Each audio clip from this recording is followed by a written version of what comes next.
So we then we said, okay, let's do another, not a light content poll, let's do another kind of poll. So we did a poll on women and brands. And we talked to women, and we found out what kind of brands do they admire. So the conclusion was, women, what was the story? Women women buy Mtumba clothes. Imagine the irony. They go to Mtumba clothes, but when they want to drive a car, they aspire to drive a RAV4 or a Prado or whatever. So you're seeing a lady driving a Prado, very expensive car, but just know she's wearing Mtumba clothes. Now that story again hit, it was a very interesting story. I even got an email from your organization, Neil, asking for the report. Again, the feedback was, this report on women and brands we believe, but the political opinion polls we don't believe. So why are Kenyans? So I think we got into a discussion where there was a lot of content, and we went on with we even did a story on cancer screening, whether people are being screened for cancer, and the story was really sad. Less than 15 or 20% of Kenyans, it's only less than 10% have gone for screening. Men under over 40, less than 5% have gone for cancer screening. And some of this content began to be discussed on air. Then at some point we stopped, we took a break from opinion polling. However, the same people who hate us for opinion polls started saying, why aren't you releasing an opinion poll, political opinion poll? Anyway, we've also had collaboration with KEPSA. We're actually doing business surveys with them, and this information is used by business leaders to inform strategy. The other thing we came up with that was very innovative is that we decided to take a break from political opinion polling and engage the stakeholders. We then wrote a letter to the various presidential aspirants, and we invited them to come to Ipsos Innovate, where we talked to them about the methodology. And we told them this quarter, there's a ceasefire. We are not releasing a political opinion poll. We did get presidential aspirants coming to our office. I will not say who they were, but they came to our office. Actually, Alikan was telling me that he used to drive past our office and you'd see, the government cars with chase cars, and you'd see cars driving, and then there are chase cars, and all the traffic would be stopped because all the cars were driving into the Ipsos Innovate office. Remember, we sent a letter, we invited them to come to office to discuss opinion polling. And we spent like 2 hours with each one of them telling them about political opinion polls. We were the only company that has done that. So we have engaged them, telling them how we do it. Social media was a very important aspect, especially with my colleagues in the technology department. We came up with what you call an Ask Ipsos Kenya forum, where people ask us questions about opinion polls and we answer. And that actually has helped us, especially in our current, the opinion poll we released yesterday. The kind of feedback we've gotten is that there are fewer questions because we were online seated in a room and guys were asking us questions between, I think, 12 and 2 o'clock on opinion polling, and we tried to respond to as many as possible. So we have been sensitizing people about opinion polling, or political opinion polling. We are the only company that has done that. We have an SMS info. People have asked me, a phone call, hi Marggie, what are the opinion poll results again, the last one you did? I tell them.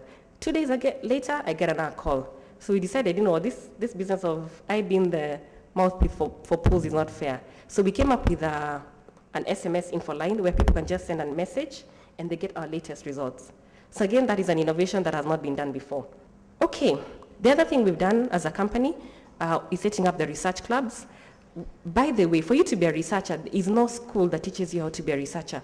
When you're recruiting, we take people who have the bare minimum in terms of academic qualifications, and then we look at their personality to decide whether they can be researchers or not.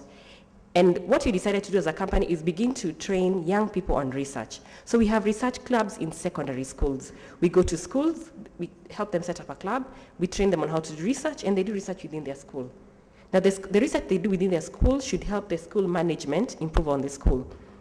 Now these young people, by the way, we started about 5 years ago, I can assure you there are people in university now that have gone through our research clubs, and 4 years down the line, they want to be researchers.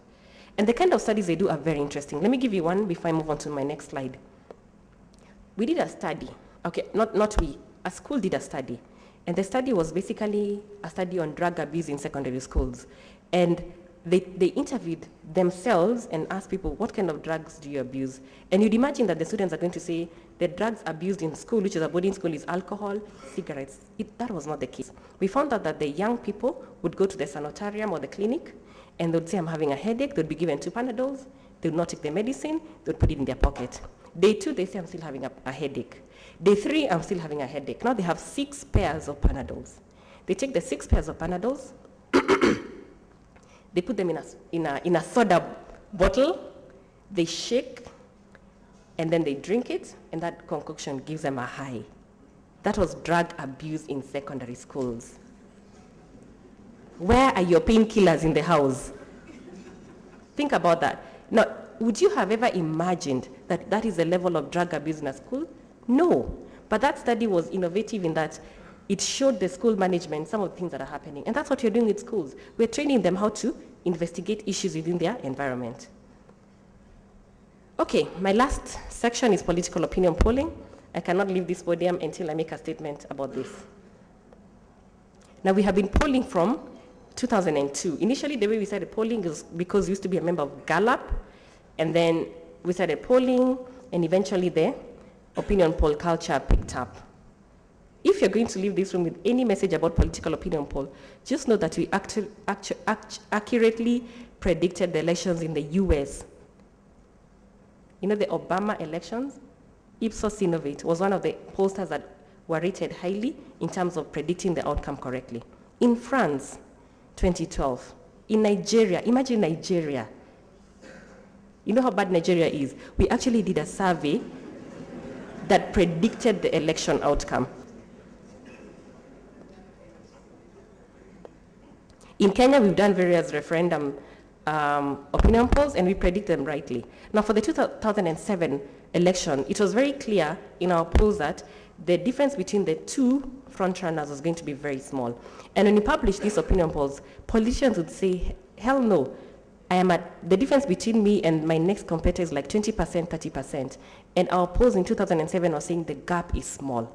And politicians would go on a podium and say, this is a lie. But look at what happened. Regardless of who stole or who did not steal, they did not steal enough to widen the gap. That is the conclusion. So our opinion polls actually predicted that. And right now what we're predicting is that it's a close call. And sometimes I listen to people saying, you're lying, you're lying. I would not, if I saw those results, I would say, I need to work harder to increase the gap between the two. The 2000 opinion polls we did, it was evident that Kalonzo was going to be the swing, was going to generate the swing vote. And in as much as he did not go to any side, he still ended up with the 10% we predicted. Yet in all the meetings would say, these opinion polls are saying that I have 10% and it's a lie. He ended up with 10%. Sometimes we have to confront the brutal facts. Those are the facts. Just to show you, this is an example. This is the French election. This was round 1 and round 2. The sample size was 1,000. The sample size was 1,000. So don't ask me a question, how can you sample 2,000 people for the whole of Kenya? The sample size was 1,000, and we did right. The sample size, it doesn't matter. It's how you distribute it that matters. And then, I just want to talk a bit about opinion poll coverage on the media. This is just an example of a chart I got from the company that shows how opinion polls have been covered on the media. And you can see that in Q1 of last year, there were 1,155 stories on opinion polls. In Q2, there were 1,220 stories. Interesting. But if you look at all the articles on politics over the last 1 year, and this is the same period, January to June last year, there were 55,000 articles, stories, mentions on TV on politics. And in those stories, they usually comments of who's going to win, who's not going to win, or how it will go. There were 55,000. But out of the ones that had stories on opinion polls, political opinion polls, there were 1,530 stories. So the media also is reporting many things. Events are happening amidst all the political opinion polls that we're doing. If you look at the coverage of candidates, this is coverage on TV, radio, print, the number of stories each candidate gets. And this is just an example, January to May 2012, Raila had 18,550 stories. Uhuru had 12,000 stories. Ruto had 7,000 stories. Musalia had 7,000. If you look at that order, isn't it similar to what you're seeing in our opinion polls? This is an order of stories, coverage on the media. You can see the quantity. Now, sometimes I wonder, have the media decided which candidate they'll report more on? Maybe, food for thought. But if you look at the coverage and the level of activities, it's almost similar to our opinion polls. So as I close about opinion polls, there's already a law to regulate pollsters. We are not operating in this environment illegally. Let us start from there. The law says that we must do 1, 2, 3, 4. We are abiding by the law.